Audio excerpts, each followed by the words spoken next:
You're listening to Bigfoot Society podcast, hosted by our captain, Jeremiah Byron, where it's all Bigfoot all the time. Have you ever had the urge to do more, to be more? Now you can by joining Bigfoot Society on the Patreon. Get ad-free episodes and even member-only episodes. Take part in movie night and even live video chats. Interact behind the scenes with Jeremiah and other Patreon members like me, Leia. The powerful podcast goes on, and you may contribute a verse in our Patreon community. Carpe diem. Seize the day, Bigfooters, and make your lives extraordinary. Welcome to Bigfoot Society. If you have Bigfoot activity to report from the same areas discussed in this episode, please reach out to me directly after this episode. And if you'd like to be on the podcast to discuss a personal Bigfoot encounter, please reach out to me directly at bigfootsociety@gmail.com. Do you wish there was more Bigfoot Society to listen to every week? Well, there is now. If you become a supporting member over at Patreon, you get a special members-only episode every single week on Wednesdays, and sometimes even more episodes. Head on over to patreon.com/The Bigfoot Society. And now let's get on with the show. Hey man, thanks for coming up. So you had some weird stuff happen on a military base. Okay, this is the thing. All right. I can't tell you the location. Yes, sir. I can't tell you the name of the base that we was behind, but I can tell you the encounter. Okay, I was Army Special Forces. I will tell you that. We were at a proving ground, and we were testing out thermals, night vision, and FLIRs when they first came out. Behind this installation, there is a T-shaped mountain range that is part of the training ground. Every 1 mile in increments from the back of the base out into the training ground, there's a mountainside on the left, there's a mountainside on the right, there's a valley that goes through the middle of it. And when you get out about 11 miles out, you run into another mountain range that goes east to west. So it's a T-shaped training area that's behind the base. At each intersection that you come to at 1 mile increments, there are 4 posts that are set up on each corner. There is a light that is a solar panel light on each post. When you get out to the 11-mile marker, you always do your training and everything left to right, east to west through that area. And then when you're leaving there, where you drop all your weapons, clear your magazines, everything like that, the training's over. It's an 11-mile setting, each increment of 1 mile to where you get to the marker post. Okay, so we had already cleared all our weapons and everything like that. They had took us in about 6 miles, so we were at the 6-mile post. All right. They dropped us off to do the last bit of the training with these new thermal sights and everything like that. Well, as soon as we got dropped off and we left that intersection and started going in toward the base, we noticed that there were 3,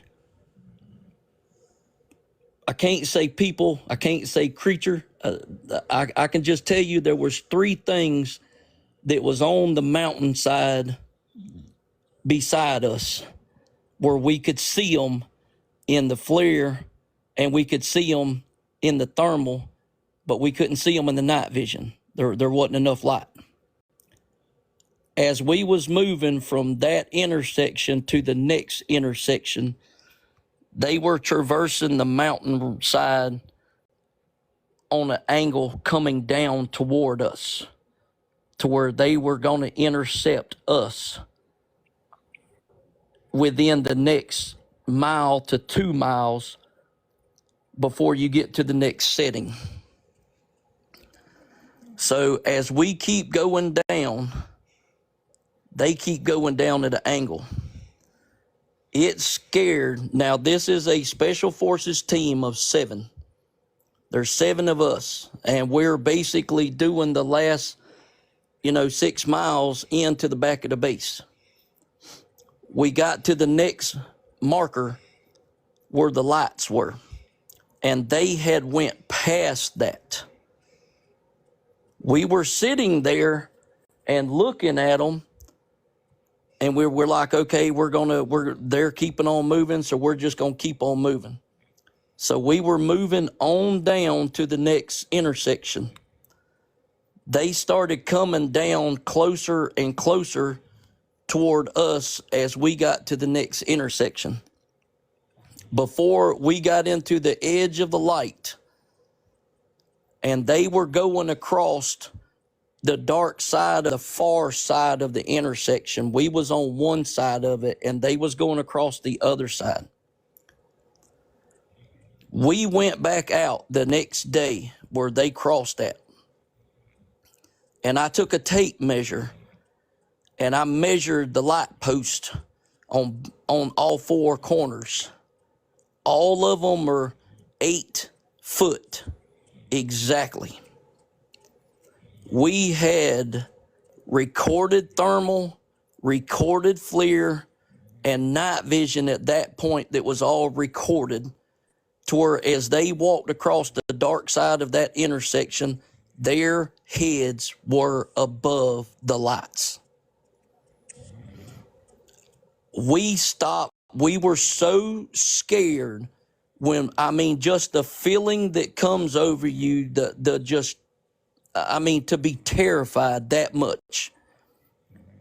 We literally locked and loaded, and we stayed at that intersection. I would not go no further because they had moved across the valley floor, but they were still just on the other side of the road where we would have been walking by them.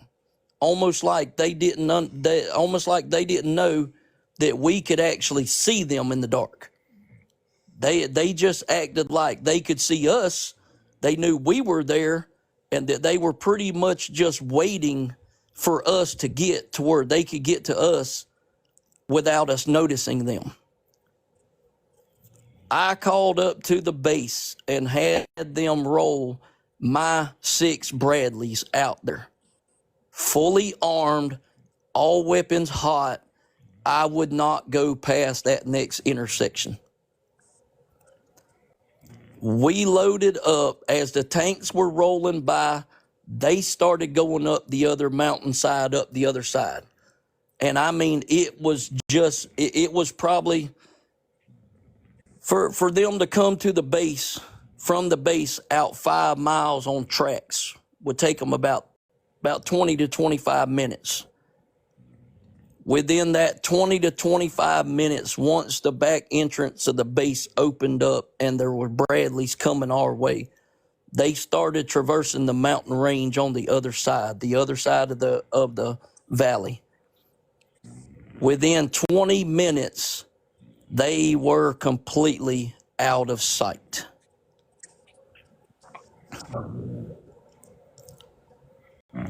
All right. When we went in for the debriefing, I'm telling you, I was still so scared. My whole team was so scared.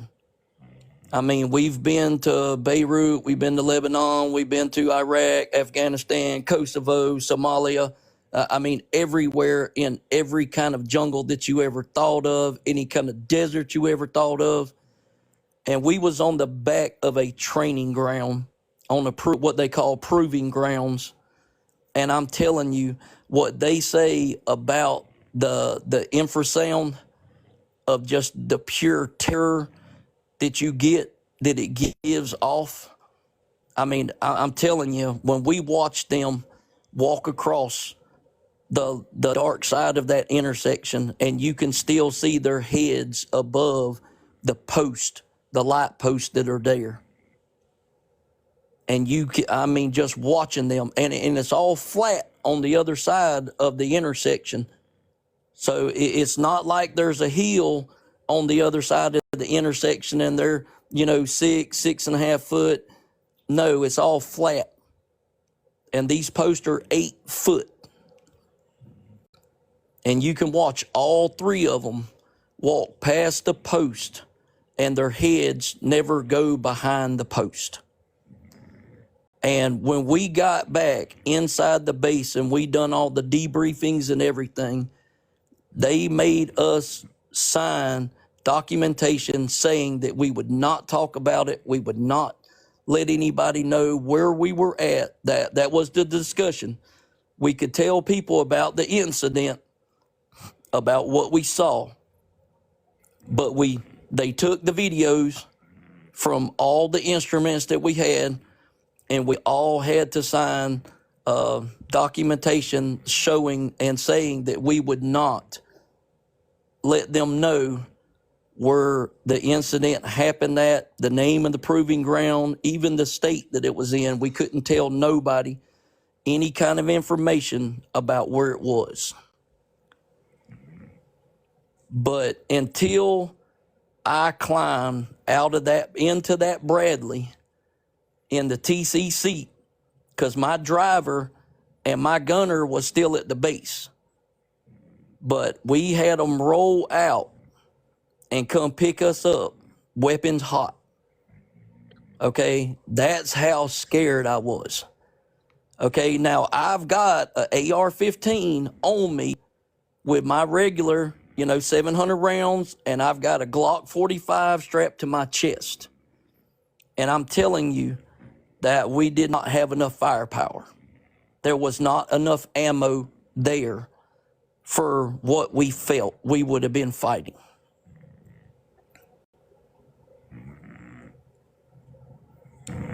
And that is hand on the Bible, and I've still got all the paperwork and stuff like that where we had to sign saying that we would not disclose the location of where we was at, what had happened. But I drilled them until I was told by a one-star general to drop it. Oh. Because the first thing, like while we were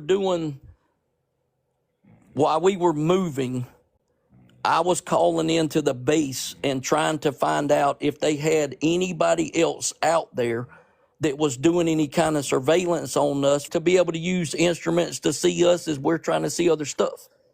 I mean, I was trying to get a sit rep on if there's any other active military members on the range while we're using it. Because I was at the point to where, honestly, I'd already went weapons hot because I thought they were getting too close to us. And I told my guys, I said, once we get to the 5-mile marker intersection, if they approach us any at all, a couple inches toward us, it's on. I'm literally going to light whatever it is up and deal with the consequences later. Wow. That is one of the most incredible stories I've heard in my 5 years. Thank you for sharing that. And thank you for your service. Absolutely. It sounds like you've been involved with many different areas of combat. I know there's really no questions you can answer, probably. I'm just going to try. Were you the only ones to have sightings around that area, or was it a common thing? It was a common thing. Yeah. Okay. And it's not just me. There was 6 other people from my team that saw and using, at that time, that was the most high-tech imaging equipment that the Army had, was FLIR, thermal, and night vision. And all 3 of them had recording capability. And when we got to the base, they took everything from us. The instruments, any kind of night vision, they took our phones, they took everything. Like all communication devices, and put us in a sit-rep room with the doors locked, with guards on the outside. We had to drop all our weapons, leave everything, and they took us in there for a debriefing. And we had to sign sworn statements and stuff like that we would not disclose we were where we were at, the location that we were, and everything like that. Even the names of the proving grounds, the state, anything like that. And while we were in service, we were not allowed to talk about it at all, even with each other.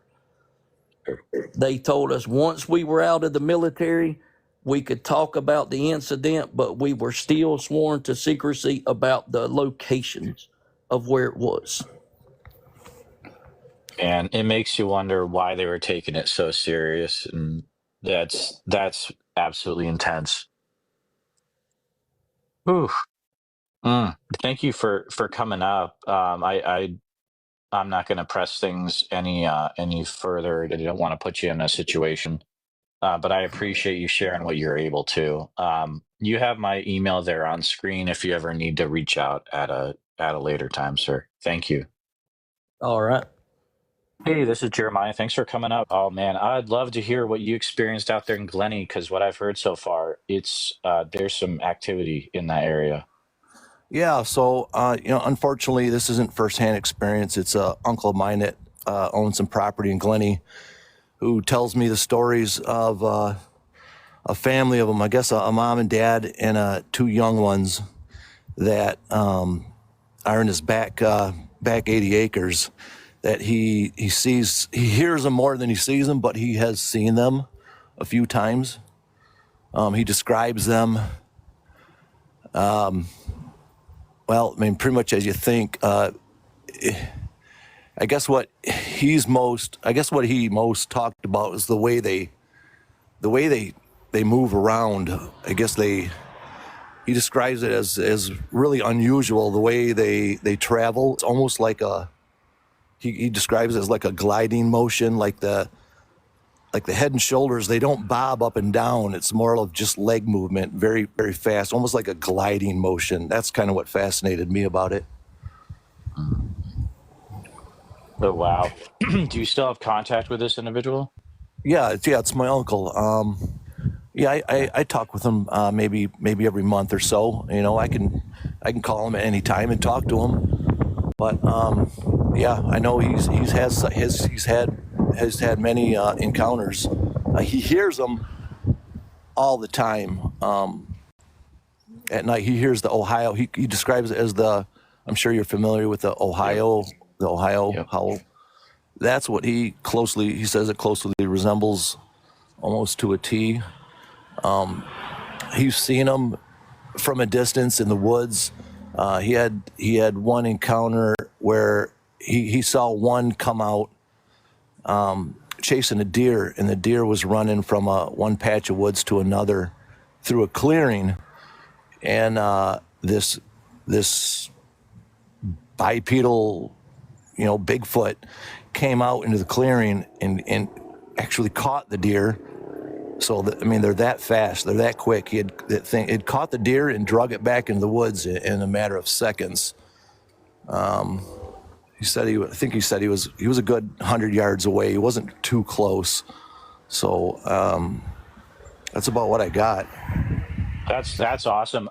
If you would, I don't know if it's possible, if you could pass on my email to your uncle, if he's interested, I would love to talk to him. Sure.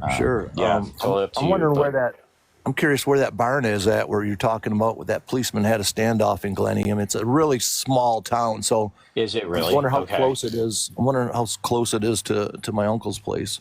It's actually, it was a log cabin setup. Or log cabin, okay, yeah. Yeah.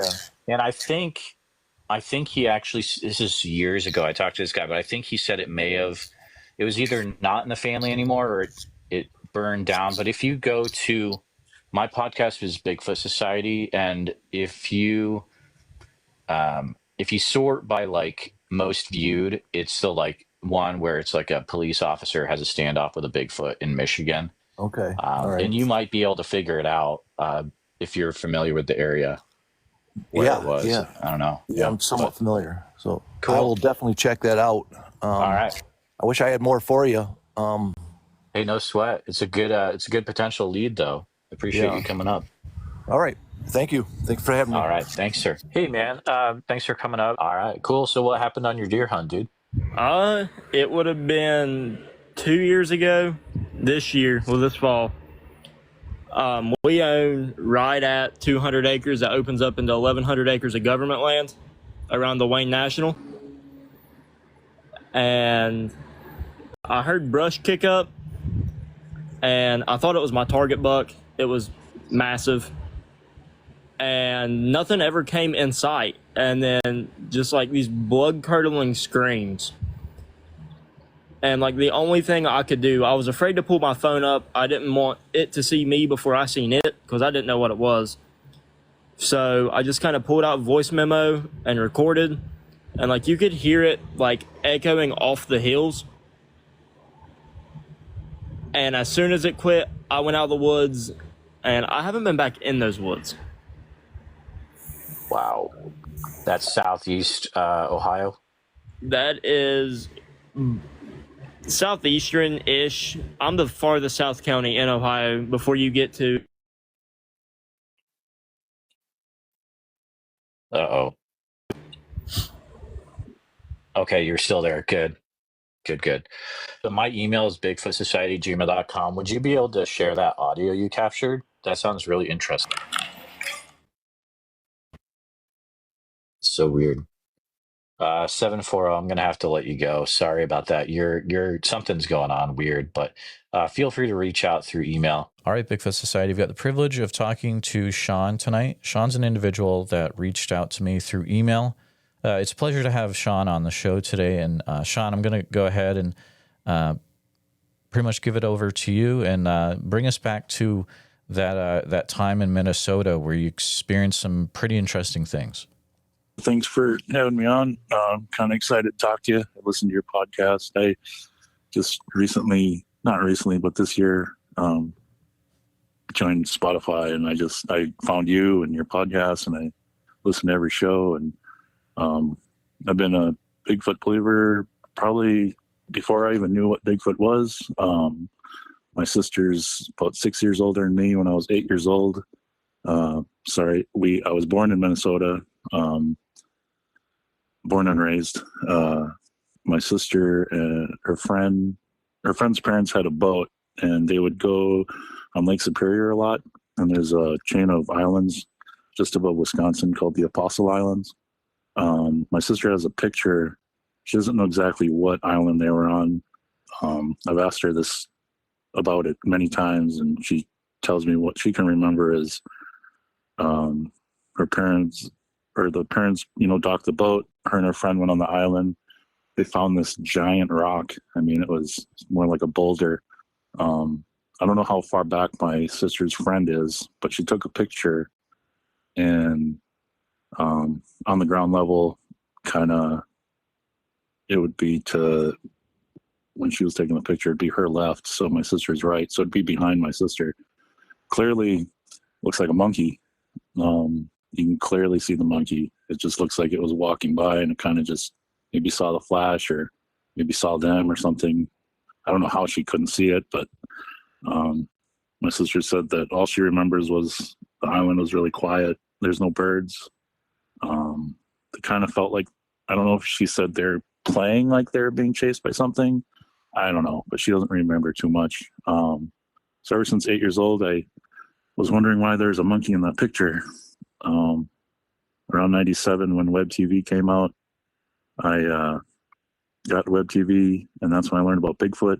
I sent the picture to a couple Bigfoot websites. They told me it was BS. It was nothing. It was up at a tree.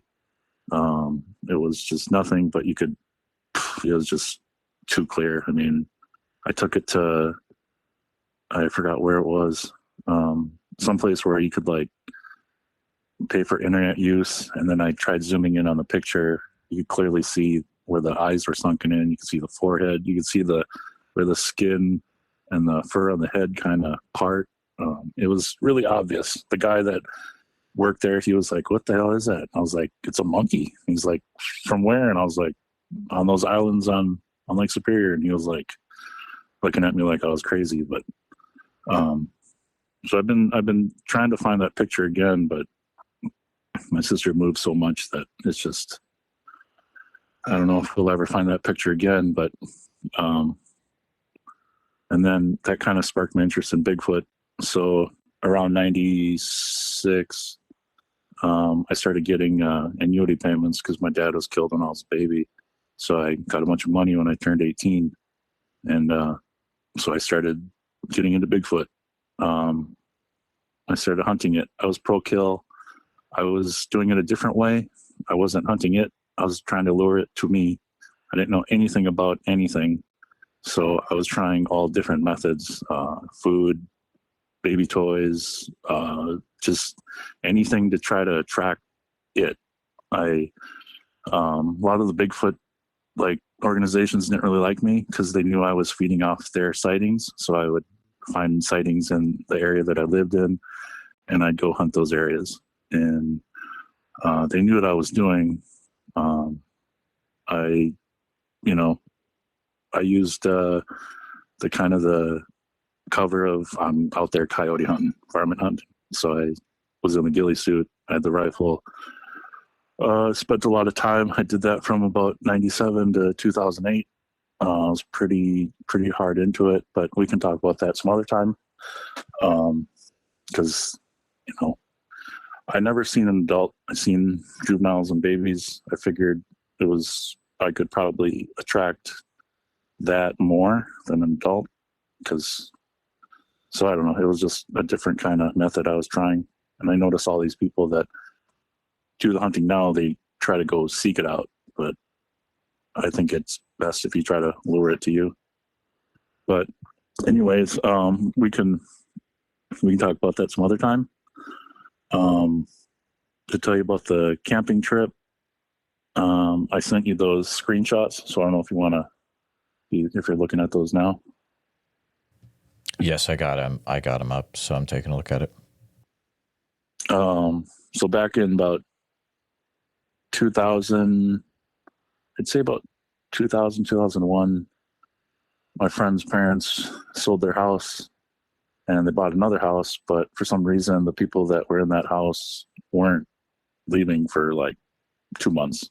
So my friend's parents already sold the house. So they're like, well, what are we going to do? So they're like, let's go camping. They bought a little camper. We first went to one place for a month. Had no, just whatever. And then they had to move. So they went to Lake Elmo Park Reserve. It looks a lot different now. Back then, it didn't have as many of the RV campsites. It was just maybe 2 circles. The one that I sent you the full screenshot of, and then the one to the left of it.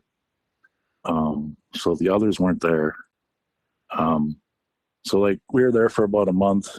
There's the camper, and then there was about, including me, there's 8 people. He had a big family. Most of the people slept in the camper. Me and my friend Mike, we slept in the tent, the 2-man tent. We put the tent along the tree line, so our heads were in the tree line. So, but the weird thing is we never got messed with in the tent. But the first week was fine, and then about midweek or the second week, we were all sitting around the campfire, and we heard something walking in the forest, behind us.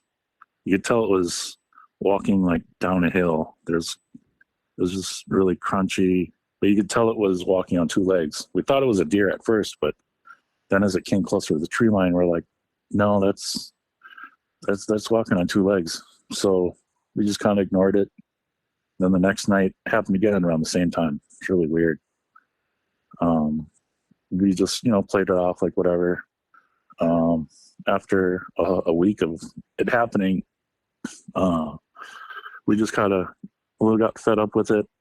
The old man was the first one to kind of run into the forest after it, with no flashlight, no light, nothing. After he ran in, me and 3 of the other boys kind of followed him afterwards. And, we're just wandering in the dark in the forest. We don't know where we're going. And then we hear the old man say, shh. He's right in front of me. We all stop. And I was like, well, if he's in front of you, then reach out and grab him. And he's like, I'm trying, but he's like, and then you hear like little crunch, crunch.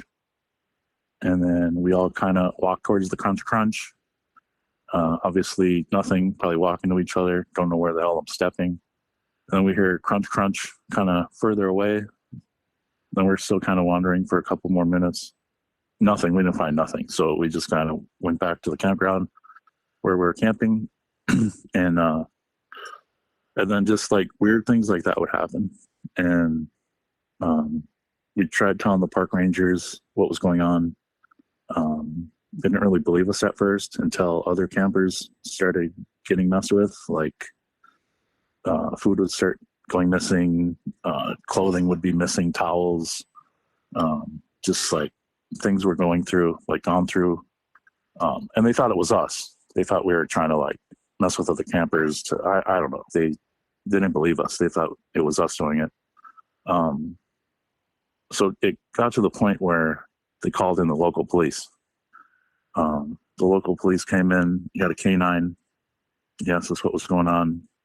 We told him somebody's messing with us. We don't know, who it is. Obviously, we don't know what it is.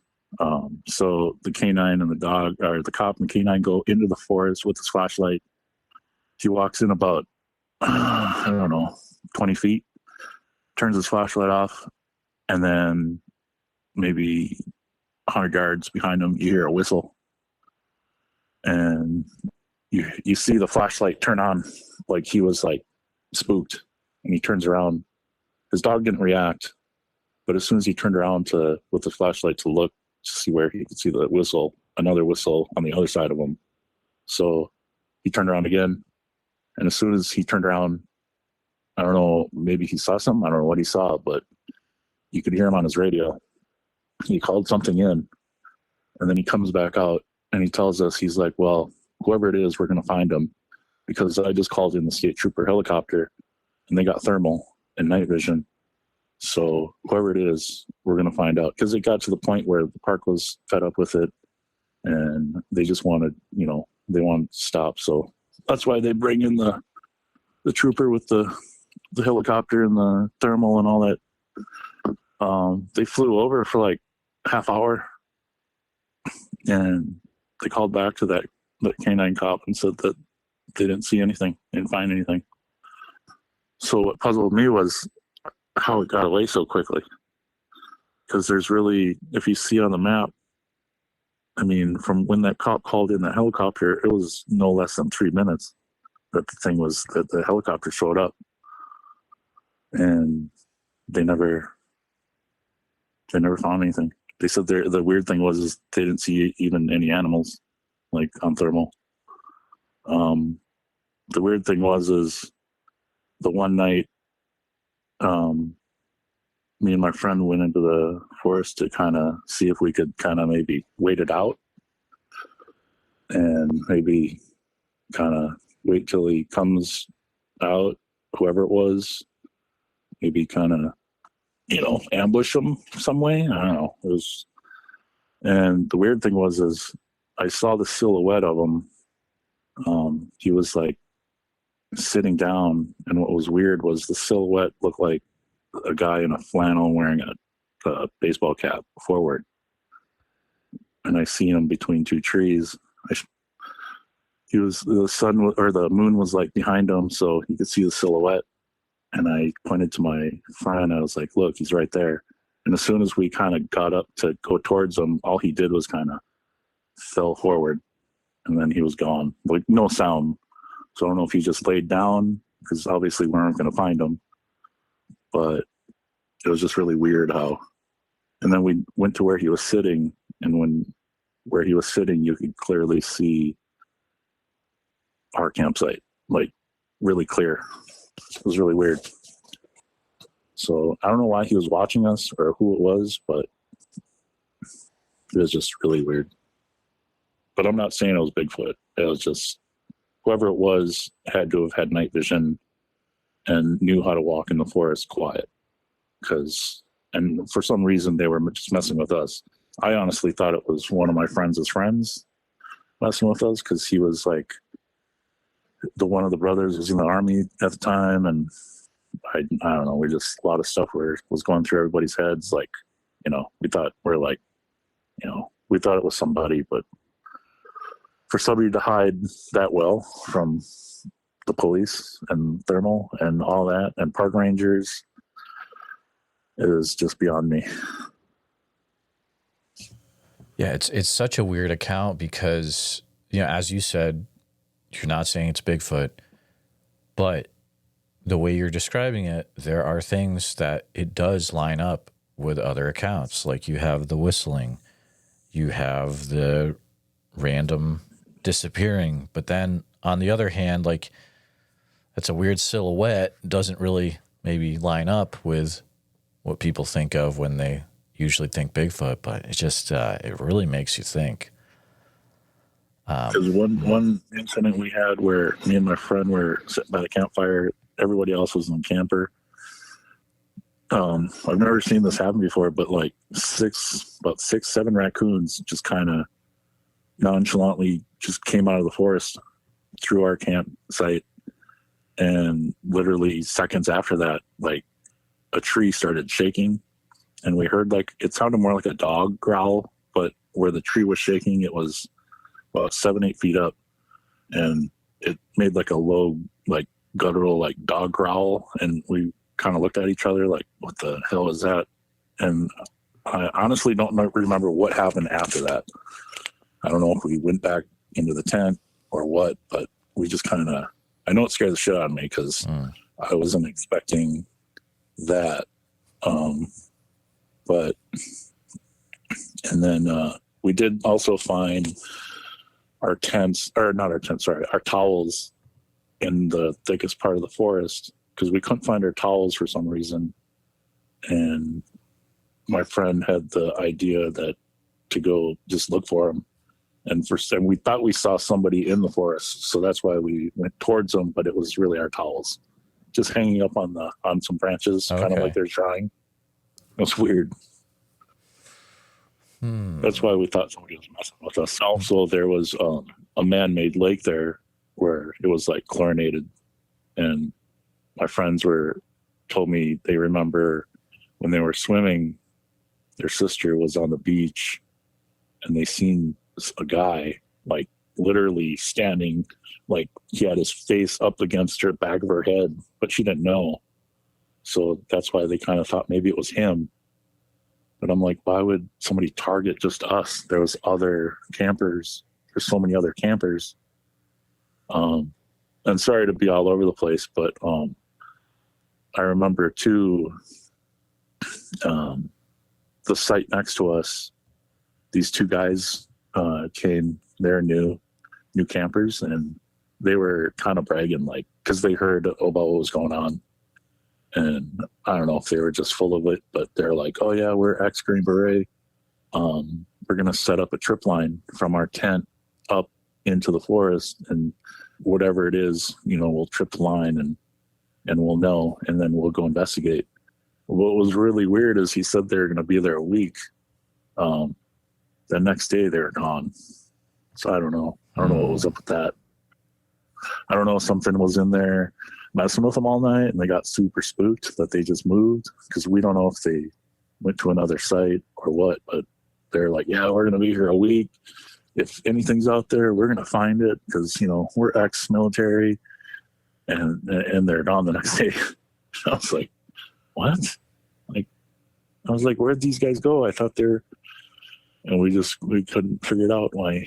We asked the Rangers too, like, where did those guys go? And they're like, I don't know, they just left. It's so interesting because, like, so listeners know I like to look at maps usually. And if you look, so this is Lake Elmo Park Reserve, which is like 2,000 acres.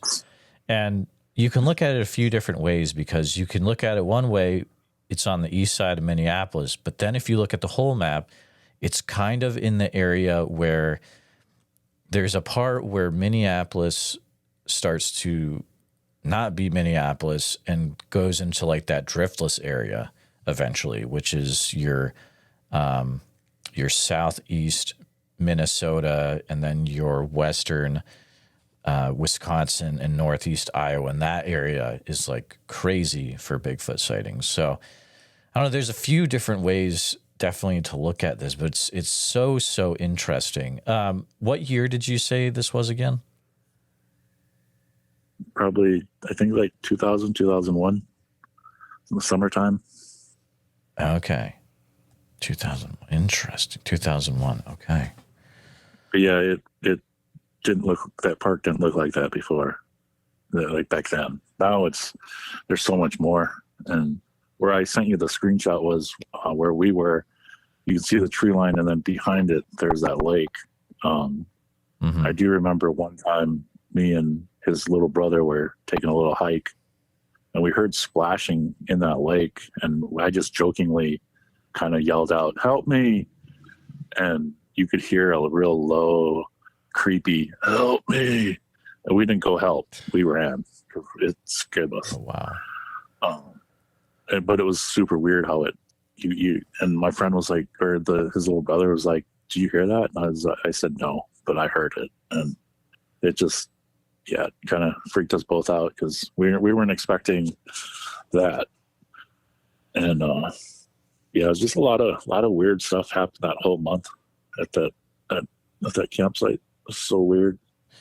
It's extremely weird, and it's we've already said we're going to talk about it a different time, but I do want to skirt around it a little bit just because. So you said this is 2001. This is in the middle of the time of that 97 to 2008 era, right? Yeah. So, but it was nowhere near where I was doing the hunting. Nowhere. Okay. Not even close to where I was. So you mean like geographic area. Got it. Okay. Yeah. I was more closer to where I was doing that hunting was more closer to Minneapolis. Even that area was kind of residentially. So it's just weird how close that they really do come to residential areas. No, I agree. And, this is probably the thing I get the most pushback about is the episodes where it's like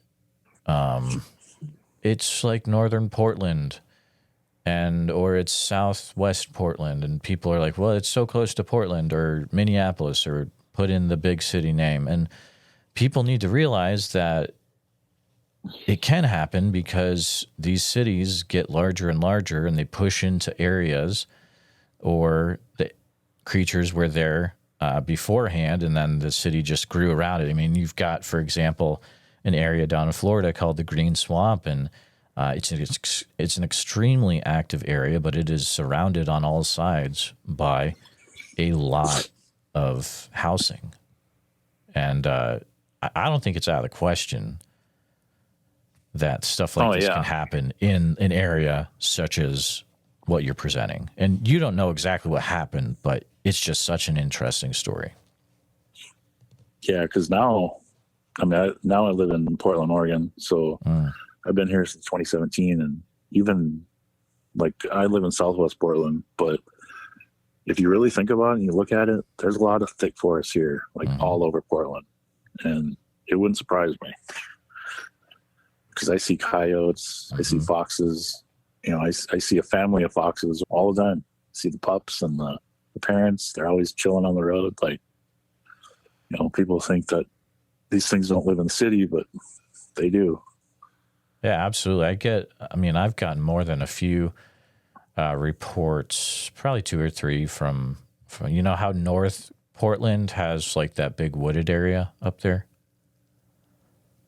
If you look on a map, there's it's northwest Portland. There's an area it's got a lot of green on a map. I've gotten a few people that have submitted weird stuff from that area, like sightings and stuff. So you never know, but. That area, Forest Park. Yeah, I'm sure they're there because it's a huge foresty park right along the Columbia. You moved out to the Pacific Northwest. Is it a thing where now you're kind of in the thick of it? Are you still into it out there, or you kind of got away from it? No, I haven't done anything since 2008. Sure. Gotcha. When I was in Minnesota, I just kind of 2012. I moved to Texas. I was down there. I was in West Texas. I wasn't really into it down there. I don't even think it lives in the desert, but I don't know where it could hide. There's nothing out there but red sand or dirt and cactuses. So the only thing that I saw out there was, what was weird was I saw a cougar, which DNR told me they haven't been in that area for decades. So I don't think they believed me. But what was weird is I saw it at a rest stop. Yeah. DNR, they're never really going to say that it's in the area, though. From what I picked up, I mean, they usually will not say it's there. Did you ever, after that, let's say when you got a little older, did you ever do any research to see if there had been other sightings or people that have had similar things happen in the Lake Elmo area? Yeah, I've looked it up. There's nothing. Okay. Well, it'd be interesting to see if someone, reaches out from this. I had something happen, but it was like 20 years difference, but you never know. The other thing I wanted to comment on is the monkey photo up in the Apostle Islands, which they're really cool looking islands. I mean, I've seen pictures of them before, but man, if you ever find that photo, dude, or your sister ever finds it, wow. Yeah, I sent that picture to the DNR that takes care of the Apostle Islands, and they said, yeah, it looks like the islands. They said, but there's no monkeys up here. I was like, okay, whatever. And then I contacted somebody, I forgot what First Nation tribe I think they were. I don't remember. But they told me that there's like a myth of like folklore of like a beast that looks like Bigfoot that lives on the islands or just kind of lives in Lake Superior. Oh, well, there you go, man. But they said they don't know if it looks like a monkey or what. They just said it was like a beast of some sort. But I think it was the Anishinaabe. I don't know. Okay. Or Shoshone. I don't know. But I didn't think that they were from that part of Minnesota. I thought it was more like northern Minnesota is like more like Ojibwe and and like I know there's a lot of like Sioux, but yeah, I think there's Shoney's out. Yeah, but I don't know because I met a native guy. His name was Sean, but he spelled his SHON because he was Shoshone. So I don't know. It's weird. Gotcha. Well, Sean, it's an interesting account. It's one of those that I like because it usually leads to other things. And then hopefully it'll lead to maybe some closure for yourself. Maybe we can get some more experiences out of this area, or maybe people can reach out, send me an email, or they can even put it in the comments on the YouTube video if they've experienced other things in the area. We're also up in the Apostle Islands too. If you had a Bigfoot experience up there, or you saw something that looks like a monkey, that would be cool too. A lot of those islands are like, there's houses on them, on some of them, but a lot of them are kind of deserted. Oh, interesting. Okay. All right. Well, there you go. But Sean, it's been a pleasure chatting with you today. And thank you for sharing some really interesting things that happened in that Lake Elmo area. Yeah, it was really weird. I wish I knew what it was because law enforcement never told us anything. They just said they couldn't find anything, and that was that. And the park told us don't ever come back. Really? Yeah, they told his parents that. They said they don't want us. Oh, they no don't want way. them there anymore. Because Wow. they thought it was us. Please take a minute to help out the show by subscribing on YouTube, making sure you hit the bell so you don't miss any notifications, and share the episode on YouTube with a friend. Also, if you're listening to us on a podcast, thank you so much. Make sure that you're subscribed, share the show with a friend. Really, it's all about sharing the show wherever you can. If you've had a Bigfoot encounter related to the following or know someone who has, please reach out to me at bigfootsociety@gmail.com or pass on my email. Here's the list. If you've had any encounters in Oregon, which I'm sure there's probably a few of you out there, please feel free to reach out immediately. You can use email bigfootsociety@gmail.com. A special thank you to all the Bigfoot Society Patreon and YouTube channel members. It's your support that helps keep the show going, and I extremely appreciate it. If you want to join in the fun, you can join over at patreon.com/the Bigfoot Society. I'll see you there. And again, thanks for listening.